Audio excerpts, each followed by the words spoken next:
I was told you don't have the right skin color to be in Swan Lake. You stand out. And that's just, it's a crazy thing to hear.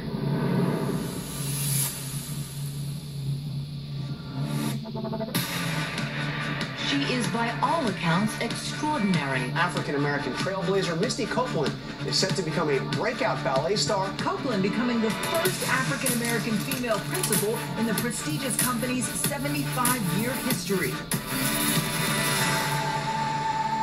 I was born in Kansas City, Missouri, but moved to Los Angeles, California when I was 2, and was pretty much raised there until 17. My memories are of me trying to find myself. I would see my mom dance around the house. She was a professional cheerleader with the Kansas City Chiefs. I would see her dancing around the house, and I think that was something that I was drawn to. I decided I'm gonna audition for the drill team when I get to middle school. It was important for me to push myself and to do something that made me happy and that was for me.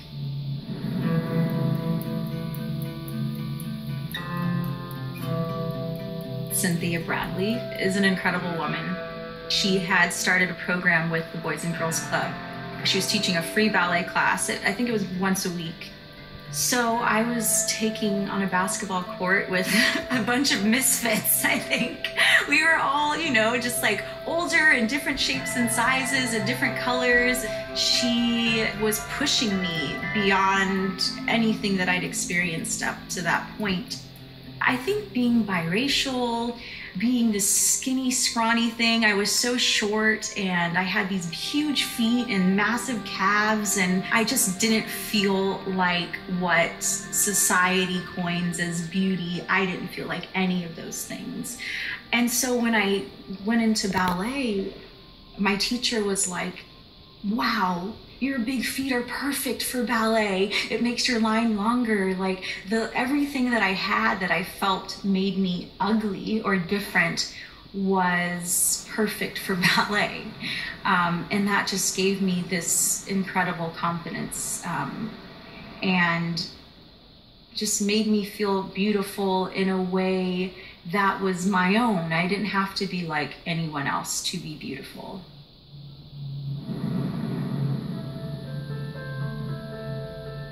At home, at that point, we were living in a motel. And it was this like awful secret that I felt like I was constantly trying to keep. I never had any really close friends because I was so embarrassed about everything that was always going on at home. When I moved in with Cynthia Bradley and her family, when I really started to focus on my training, things were even more chaotic than ever at home. The lowest point was at 15 years old when my mother wanted me to come back home and not live with Cynthia and her family anymore. I was told to file for emancipation. I was introduced to an attorney. He thought that if I did this, then I could choose to dance wherever I want and still see my mom and everything. It made it sound really good, but it wasn't like that. And all of it was very negative.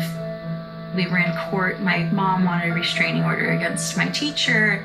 If my sister couldn't dance, you think any of these people would want anything to do with my sister? I'm your mother. You have a child. Do you want anyone making decisions for him? It was the exact opposite of everything that I wanted to happen.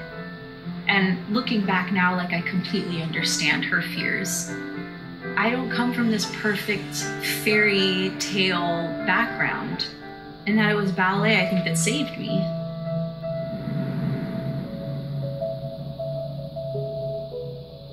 Growing up in the ballet community in California, race was not an issue, or at least it was kept from me. So to read this article where it's really addressing all of these top ballet companies and calling them out, it was so hurtful. I just felt so defeated. I was like, this is proof that it's not going to happen for me. I started to doubt myself because that negativity was creeping in, and I started to believe it. Like, I am the only one here. Why? Why haven't there been more than 2 African-American soloists at ABT? Why has there never been a Black woman to be a principal dancer? And I just started to think I wasn't good enough. And it was around that time that Susan Failshill had just come into my life. She was on the board of directors of ABT, and I remember her just saying, like, it's okay. It's okay to be the first. I think that's when I started to build up this new confidence that made me feel even more empowered being a Black woman and being in this position. Like, I felt like Superwoman all of a sudden.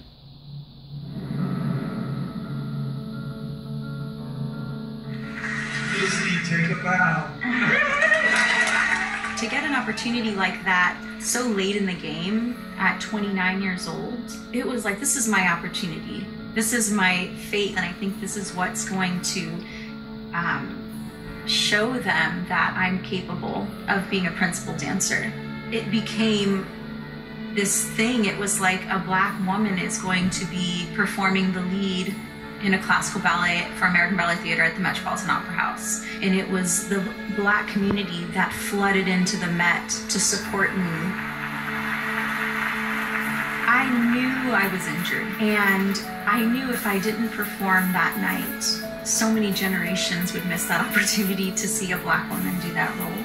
And I'm here today as a principal dancer, I know, because I performed Firebird that night. Misty Copeland, one of the only elite Black ballerinas. Over the years has become one of the most famous dancers in the country. The world is changing, and I think I'm proof of that. And I think that it's possible to dream huge and not limit yourself and work incredibly hard, not compare yourself to other people, and just be the best self you can be. And it shouldn't have anything to do with the color of your skin.